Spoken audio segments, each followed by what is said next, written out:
우리 지휘자가 캐나다에 지난주 간다고 이번 주에 지휘를 못하고 후배를 보내겠다라고 내가 얘기는 들었는데 나도 깜빡하고 있었는데 이상하다. 왜 얼굴이 다르지? 나는 그렇게 생각했습니다. 아무튼 감사합니다. 저는 오늘 마가복음 10장 46절부터 52절의 말씀을 갖고 그가 너를 부르신다는 이런 제목으로 여러분들과 같이 말씀을 나누어 보려고 합니다.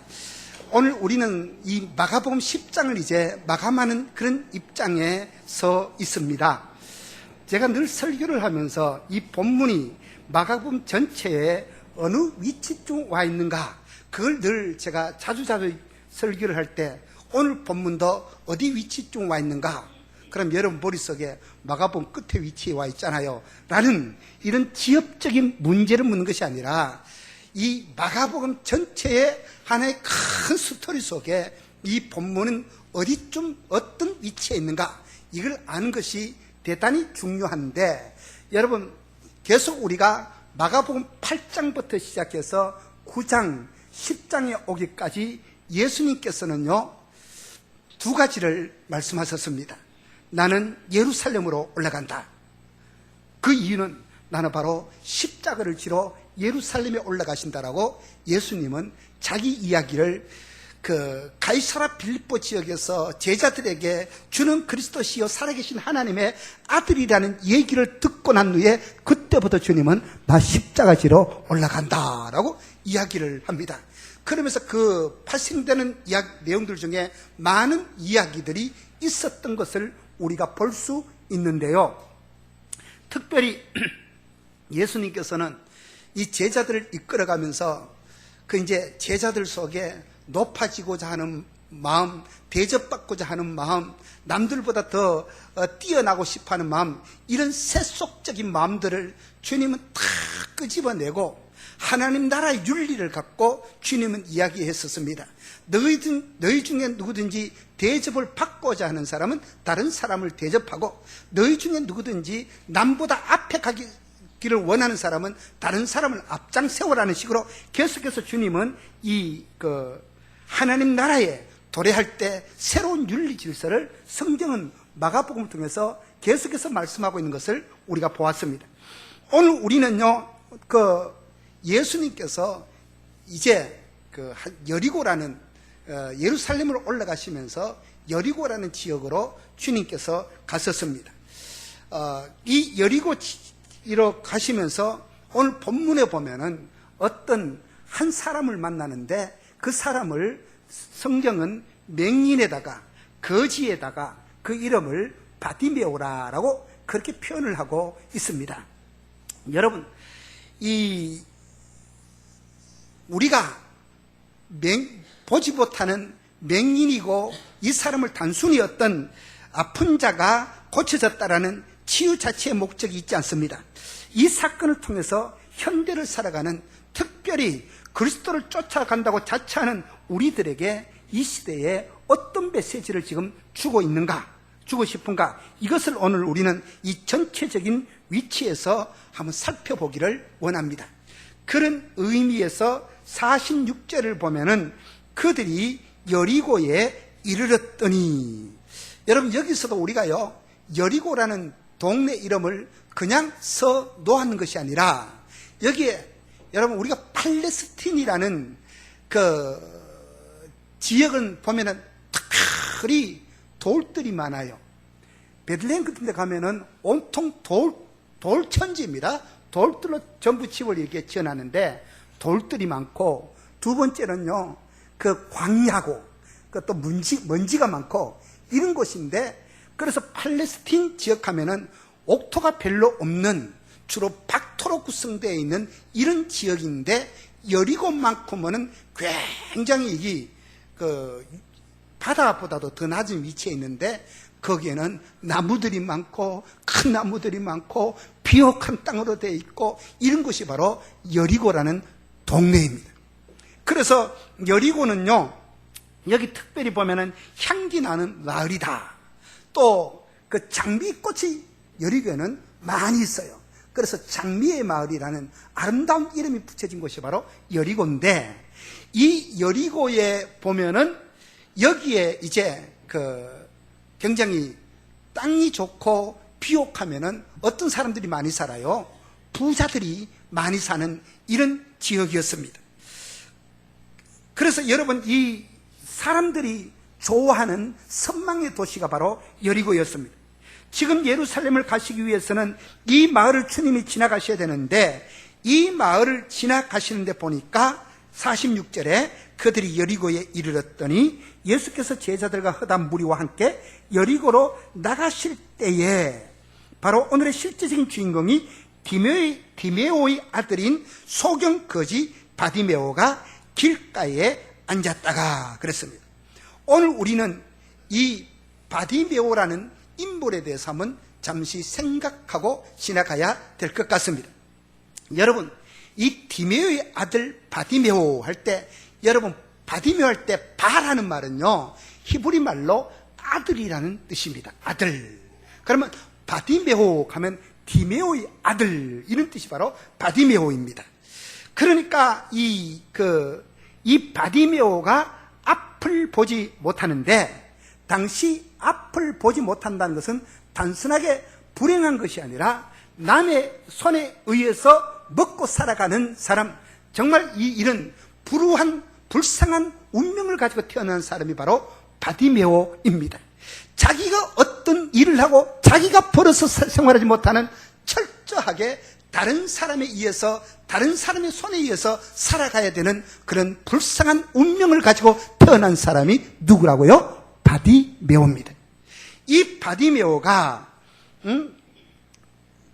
여러분, 여기 보니까 이 여리고 성에 있으면서 어느 날 이 바디메오의 귀에 사람들의 웅성거리는 소리가 들려옵니다. 그 소리 내용이 뭐냐면 나사렛 예수가 지나가신다라는 이런 소리가 들려왔습니다. 여기도 47절에 보니까 나사렛 예수란 말을 듣고 그랬습니다. 나사렛 예수란 말을 듣고, 여러분, 이 바디메오가 오늘도 전처럼 동일하게 길바닥에서 사람들이 한 푼 주는 어떤 동전을 구하는 이런 바닥에 앉아 있는데, 사람들의 소리가 뒤로 분명히 이 바디메오가 인지한 내용이 뭐냐면은 나사렛 예수가 지나가신다라는 말이었습니다. 이게 바디메오의 귀를 통해서 분명하게 들려졌습니다. 근데 여러분, 한번 이스라엘 땅에도요, 보기 드물게 괜찮은 동네, 아름다운 동네 사람들의 입을 통해서 들려지는 한 단어가 우리의 귀를 끌고 있는데, 그것은 예수를 가리켜 사람들이 지금 뭐라 그럽니까? 나사렛 예수 그랬습니다. 그러면은 여러분 한번 물어보십시다. 나사렛 예수 할 때 이거는 높이는 말일까요? 낮추는 말일까요? 예?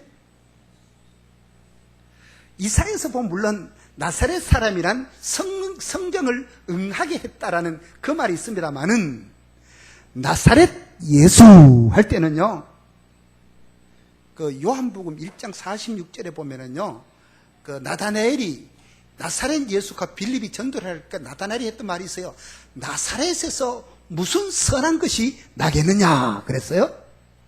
그 말은 나사렛이란 동네가 그럴듯한 동네입니까? 아주 촌스러운 그런 동네란 말이에요. 촌스러운 동네라는. 그러니까 나사렛에서 무슨 선한 것이 나겠느냐, 이 말은 우리도 보면은요, 요즘은 서울이 전체가 보면은 다 재개발이 되어가지고 가난한 동네가 없어요.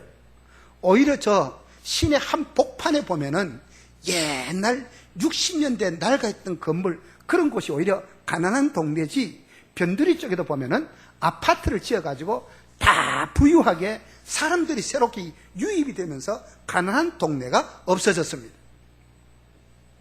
근데 이거는 제가 절대로 동네를 폄하하는 게 아닙니다. 어디 못 사는 동네에서 왔다 그러면은 쟤는 어디서 왔는데 에라 하면서 아주 촌사람 취급하는 그런 경우들이 있어요. 옛날에 무슨 치유 프로그램에 갔는데 거기 어떤 장로님이, 저 강남에 사는 장로님이 뭐 이야기를 하다가 자기는 저 신림동에서 왔다 하면 아예 뭐 상대를 별로 안 한다 하면 이런 이야기를 하는 거예요. 나 그 이야기를 듣고 제가 깜짝 놀랐습니다. 여러분, 그게 얼마나 교만한 생각입니까? 아무튼 여리고에 사는 부유한 사람들이 나사렛 예수가 지나간다는 이야기를 하는 겁니다. 이 소리가 구걸하는 맹인 바디메오의 귀에 들렸습니다. 여러분, 우리가 아주 이 일은 나사렛에서 무슨 선한 것이 날 수 있겠느냐는, 아주 그 당시에 보면은 나사렛 예수 할 때는 아주 무시하는, 사람을 아래로 깔아버리는 이런 이야기를 그게 깔려져 있다는 겁니다. 그래서 이 자기의 앞을 보지 못하는 불행한 운명을 고씹으며 살았던 이 한 거지도 이 이야기를 들었어요. 그런데 이 바디메오가 나사렛 예수라시란 말을 듣고 소리 질러 이르되, 여기 보니까 나사렛 예수여 그랬습니까? 뭐라고 소리 질렀습니까? 예? 성경을 보십시오. 뭐라고 소리 질렀어요? 다윗의 자손 예수여, 다윗의 자손 예수여 라고 그랬습니다. 듣기는 나사렛 예수라는 얕잡아보고 깔보는 그런 소리를 들었지만은, 여러분, 그가 분명히 그렇게 들었지만은 그의 입에서 나오는 절규는 다윗의 자손 예수여라고 지금 그렇게 고백을 하고 있습니다. 여러분, 이 당시 다윗의 자손이란 말은요, 율법에 정통한 사람일지라도 전부 통용상 어떻게 받아들여져 있는가 하면은 이 말을 참 쓰기를 조심했어요. 다윗의 자손 예수란 말은요, 정치적인 메시아를 기다릴 때, 이야기할 때 다윗의 자손 예수여라고 그들은 사용했다는 겁니다. 예수님 당시에 유대 나라가 로마 나라의 압제하에 있었습니다. 로마의 철권 통치 밑에 유대 나라가 있었는데, 메시아가 오면은 반드시 이 로마 나라를 뒤집어 엎을 것이라는 그런 다윗이 온 그 영토를 넓히고 했던 것처럼 그런 다윗과 같은 강력한 메시아가 올 것이라는 이 사람들은 이걸 생각을 갖고 있었어요. 그래서 다윗의 자손 예수여라는 말은요, 로마를 뒤집어 엎고 우리를 독립시킬 예수여, 이런 뜻이 바로 정치적인 용어가 이 안에 들어 있었다는 겁니다. 그런데 이 바디메오는 정말 아무도 쉽게 할 수 있었던 용어가 아닌데, 이 바디메오는 어떻게 그 예수님을 다윗의 자손 예수여라고 고백할 수 있었을까요? 그게 정말 제자들도 다른 사람들도 이해하지 못했던 아주 분명한 구원의 어떤 이해가 있었기 때문에 바디메오가 다윗의 자손 예수여라고 했을까요? 이도 마찬가지로 바디메오도요, 예수에 대한 분명한 이해가 없었던 것이 사실입니다. 왜? 그 당시 모든 사람들이 다윗의 자손이라고 할 때는 전부 다 정치적인 메시아로 해석을 했기 때문에 그렇습니다. 그러나 이 사람의 신체적인 장례를 통해서 우리는 이 사람이 정치적인 메시아를 이해했을지라도 이 사람이 붙들고 있었던 중요한 근거 하나를 우리가 발견하게 되는데요, 지금부터 잘 들어주십시오. 우리가 예레미야서 31장 8절을 이하여 보면은, 보라, 나는 그들을 북방 땅에서 인도하며 땅 끝에서 모으리라. 그들 중에는 맹인과 다리 저는 사람과 잉태한 여인과 해산하는 여인이 함께 있으며 큰 무리를 이루어 이곳으로 돌아오게 하리라. 그러니까 메시아가 오면은 그때 어떤 사람들을 치료하느냐? 땅 끝에서 그들을 모으는데 맹인과 다리 저는 자와 임산부와 산모와 해산하는 여인이 함께 있으며 큰 무리들을 회복시킨다는 말이 거기 나오고 있습니다. 소경, 맹인, 거지, 바디메오는요, 다른 거는 몰라도 메시아가 오면은 반드시 소경의 눈을 뜨게 하신다는 구약 성경의 이 내용들을 바디메오는 알고 있었다는 말이에요, 여러분. 이와 비슷한 이야기가 신약에 보면 이런 이야기가 있습니다. 세례 요한이 어느 날 바른 말을 하다가 감옥에 들어갔습니다. 세례 요한이 감옥에 들어가서 여러 날 동안 고생을 하고 있는데, 많은 사람들이 옥에 갇혀가고 있는데, 자기가 생각했던 예수는 아무런 반응이 없다는 말이에요. 그러니까 세례 요한의 마음속에 의심이 들어지기 시작합니다. 그래서 어느 날 자기 제자를 불렀습니다. 야, 너 예수라는 사람에게 가서 물어봐라. 진짜 당신이 오실 메시아입니까? 당신이 메시아 맞습니까? 아니면 우리가 또 다른 사람을 기다려야 됩니까? 라고 물어보라고 자기 제자를 시켰습니다. 그러니까 세례 요한의 제자가 예수님에게 찾아왔습니다.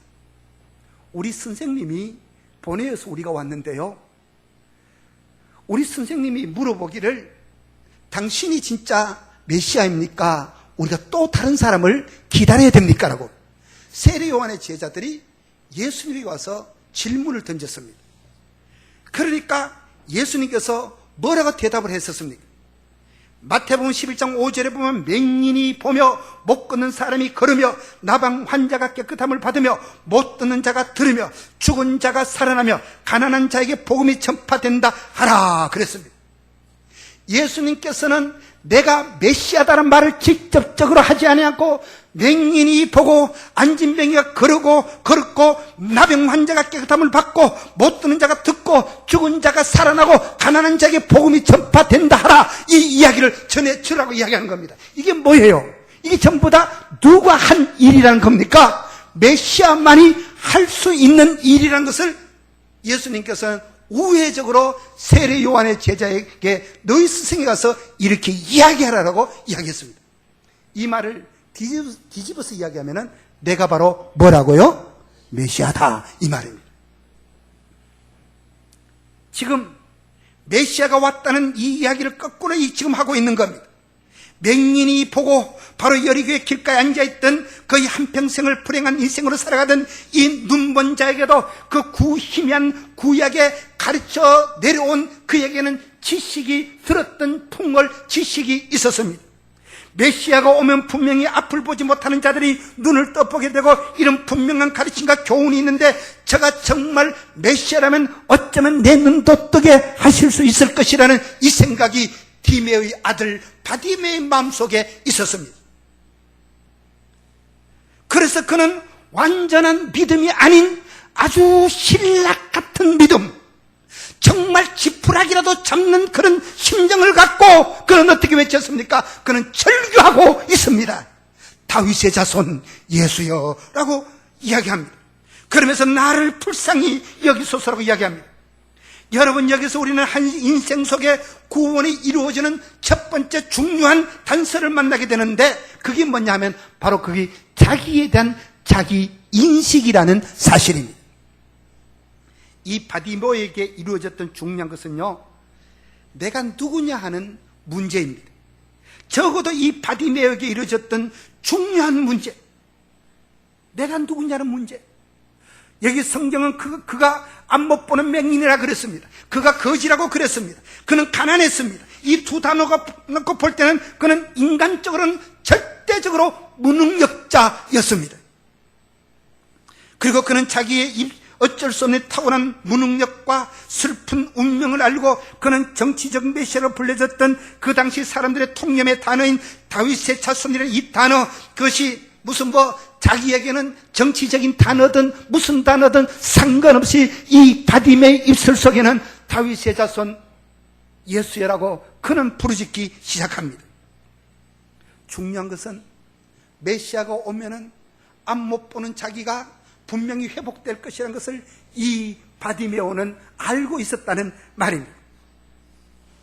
그래서 어쩌면은 오늘이 마지막 기회인 것 같은, 오늘 이 기회를 잡지 못하면 영원히 이 기회를 없어버릴 것 같은 그런 절박한 심정으로 다윗의 자손 예수여라고 이 바디메오가 부르짖고 있는 겁니다.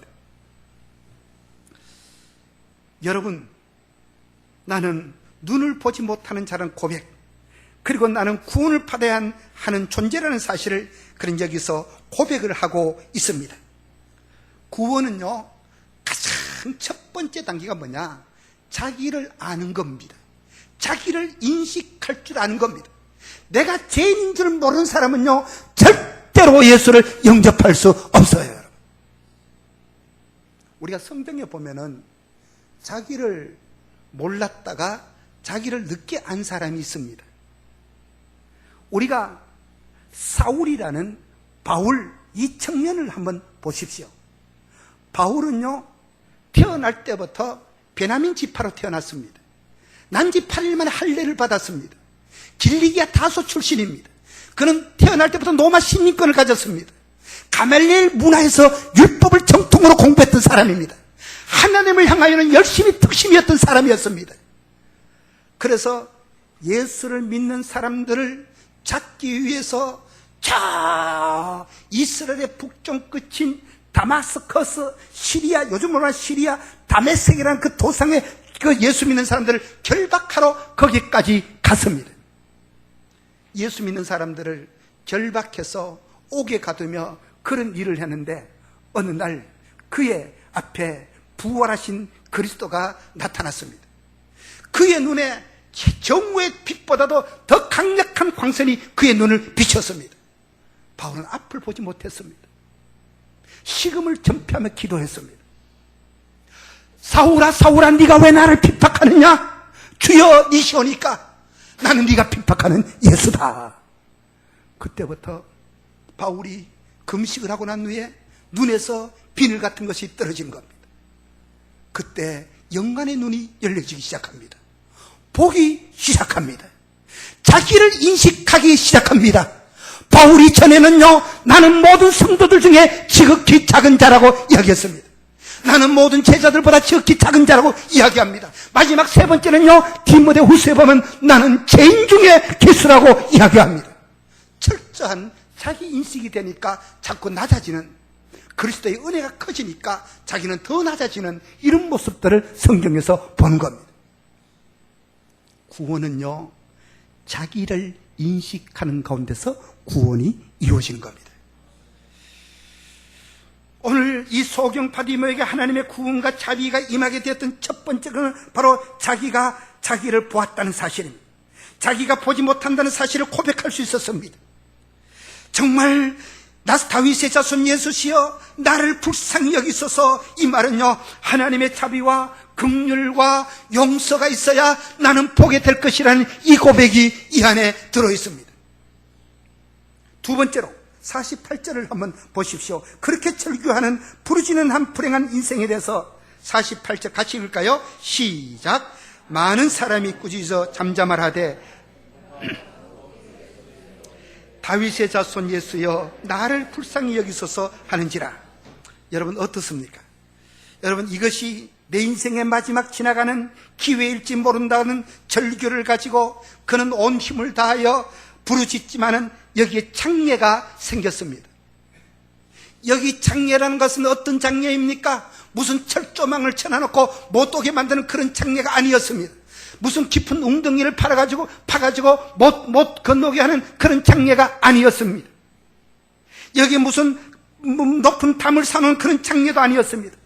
오늘 이 바디메옥에 있는 이 장애는 바로 사람들이었습니다. 사람들 가운데도 어떤 사람들이 바디메오의 장애였습니까?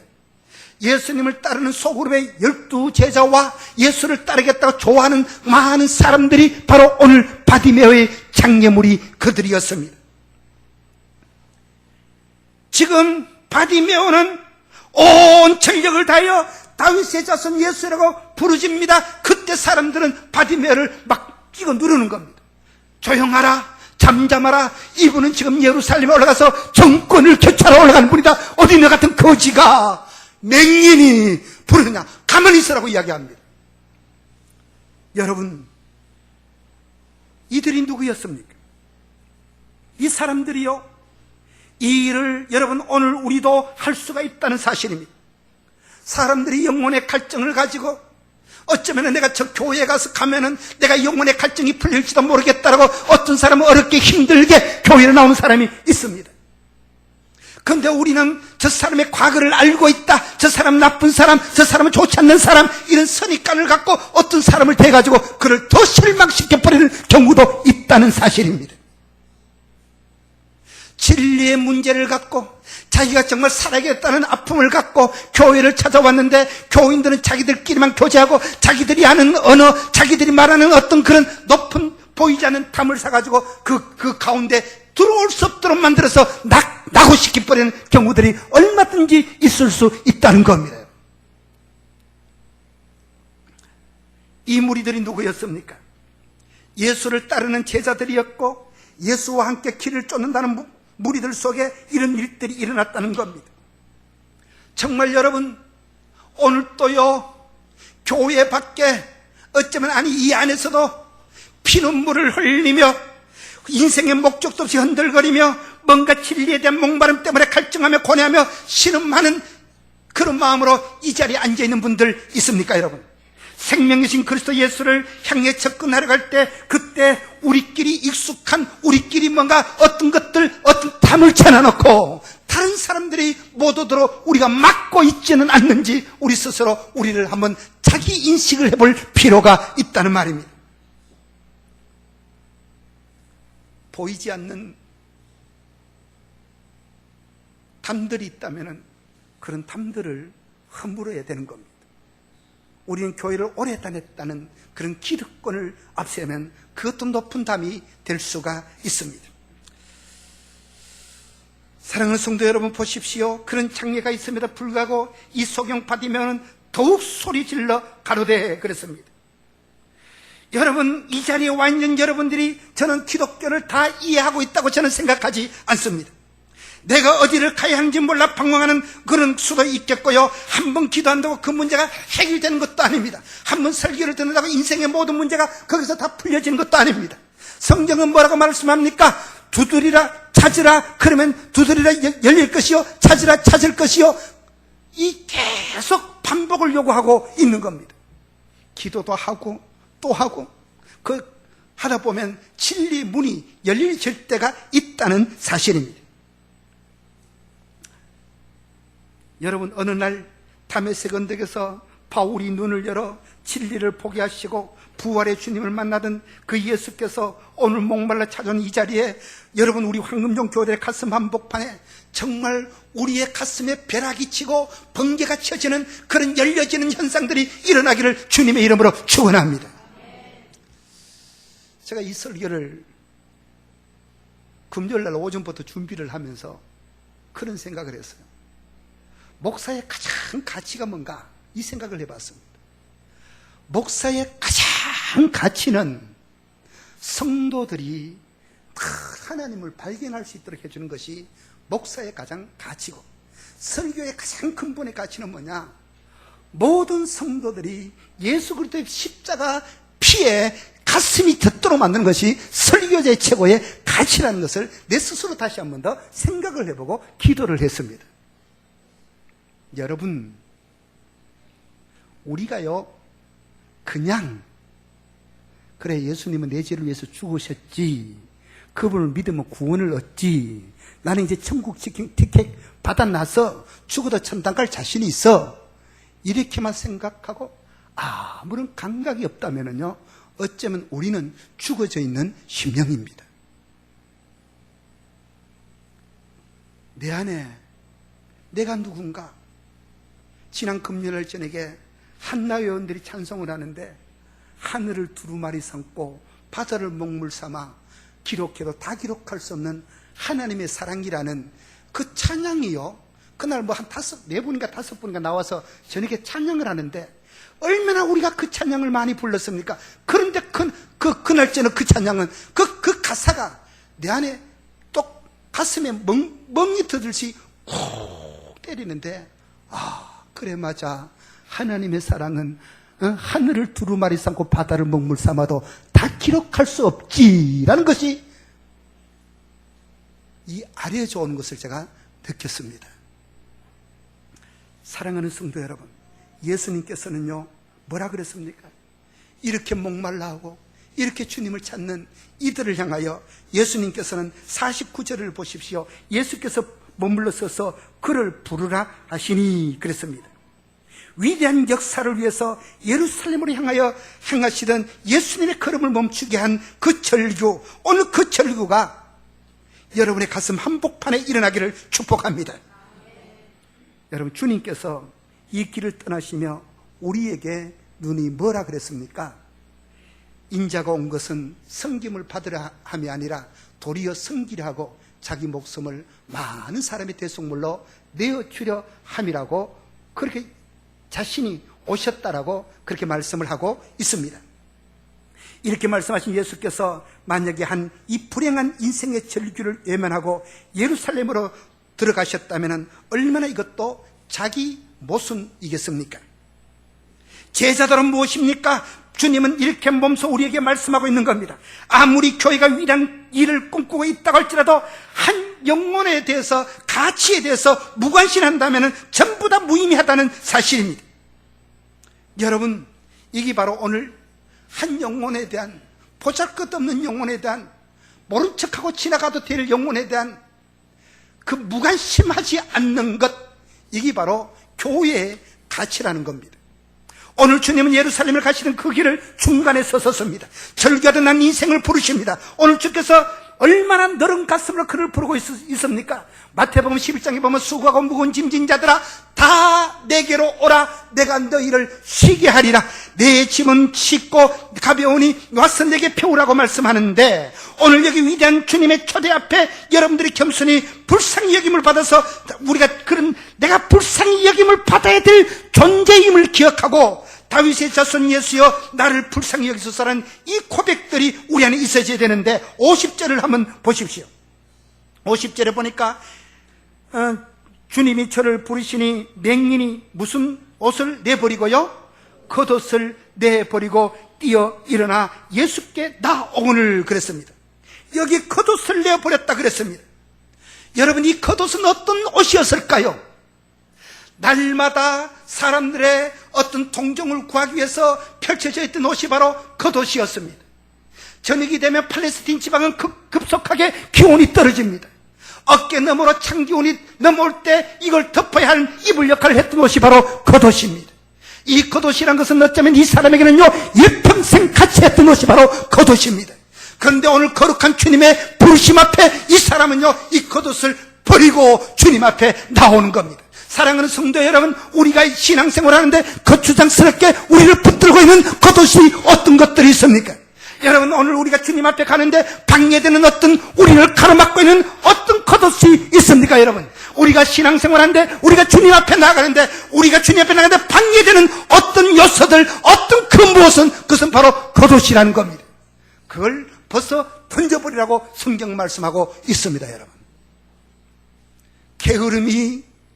게으름이 우리의 겉옷이 될 수가 있습니다. 약함이 우리의 겉옷이 될 수가 있습니다. 여러분, 예수께서 51절을 보십시오. 예수께서 거지에게, 맹인에게 질문을 합니다. 예수께서 51절에 말씀하여 이르시되 내게 무엇을 하여 주기를 원하느냐. 이게 누구의 음성이에요? 이 목사의 음성이 아니고 하늘의 음성입니다. 내게 무엇을 하여 주기를 원하느냐. 하늘의 음성이 그에게 들리는 겁니다. 그럴 때 이 맹인이 어떻게 대답합니까? 맹인이 이르되 선생님이여 뭐 하기를 원하나이다? 보기를 원하나이다. 온 천지를 창조하신 창조주 하나님, 말씀으로 온 천지를, 온 세계를 창조하신 창조주 하나님이 내가 네게 뭘 해주기를 원하느냐? 이 사람은요, 내가 평생 잘 먹고 살 수 있는 돈을 주기를 원합니다, 이런 말 하지 않았습니다. 우리에게 고래등 같은 대걸집 주십시오, 이런 말 하지 않았습니다. 내게 멋있는 어떤 자가용을 주십시오, 이런 말 하지 않았습니다. 그런 것들은, 겉옷들은요, 다 비본질적인 것입니다. 본질적인 것을 이야기하는 겁니다. 그게 뭐라고요? 내가 보기를 원하나이다. 본질을 지금 이야기하고 있는 겁니다. 내가 보기를 원하나이다. 여러분, 여러분의 가슴 한복판에 적어도 이 말씀을 통해서 여러분 절규할 수 있어야 되는 겁니다. 하나님, 내가 직분이 무엇이든, 내가 어떤 생을 살아왔든 내가 보기를 원합니다. 여러분, 봐야 되는 겁니다. 봐야 믿음이 생기는 겁니다. 봐야 하늘이 열리는 겁니다. 봐야 우리가 용감해지는 겁니다. 여러분, 이게 외쳐지지 않는다면요, 우리는 본다고 자처하는 자들일 수도 있습니다. 내가 보기를 원합니다. 그런 이에게 구원이 임합니다. 마지막 절 52절을 우리 같이 한번 읽어볼까요? 시작. 예수께서 이르시되 가라, 내 믿음이 너를 구원하였느니라 하시니 그가 곧 보게 되어 예수를 길에서 따르니라. 그가 예수를 보게 되자 예수를 어떻게 했다고요? 따랐다. 이게 이제 인생의 목표가 설정되었다는 것을 여기서 이렇게 말하고 있습니다. 전에는 목표가 없었습니다. 그냥 하루하루 살아가는 겁니다. 그냥 다른 사람의 구걸에 동정해서 자기 인생이 하루하루 살아가는 인생이었지만은 이제는 뭐예요? 예수를 따르는 그런 사람으로 변화되어져 있는 이 모습, 분명한 인생의 목표가 정해졌다는 겁니다. 아멘. 그에게는 목적이 생기고 그에게는 갈 길이 생기는 겁니다. 눈을 뜬 사람은 두 가지가 일어나는데 그에게는 먼저 구원이 임하고요, 두 번째는 그에게 비전이 생겨졌다는 사실입니다. 우리가 설교는 다 끝났습니다. 말씀을 마치겠습니다. 우리가요, 예수 믿기 전이나 예수 믿은 후나 내 삶이 똑같다면은 아직까지 그 사람은 구원 받았는가 다시 한 번 더 진지하게 질문을 해 봐야 합니다. 구원을 받았다면, 영적인 눈이 떠졌다면요, 삶의 질이 반드시 달라지게 되어져 있습니다. 전에는 세상적인 쾌락을 쫓아갔던 사람이 이제는 그 길을 멀리하고 새로운 가치관을 쫓아가는 겁니다. 이 소경 바디메오를 보십시오.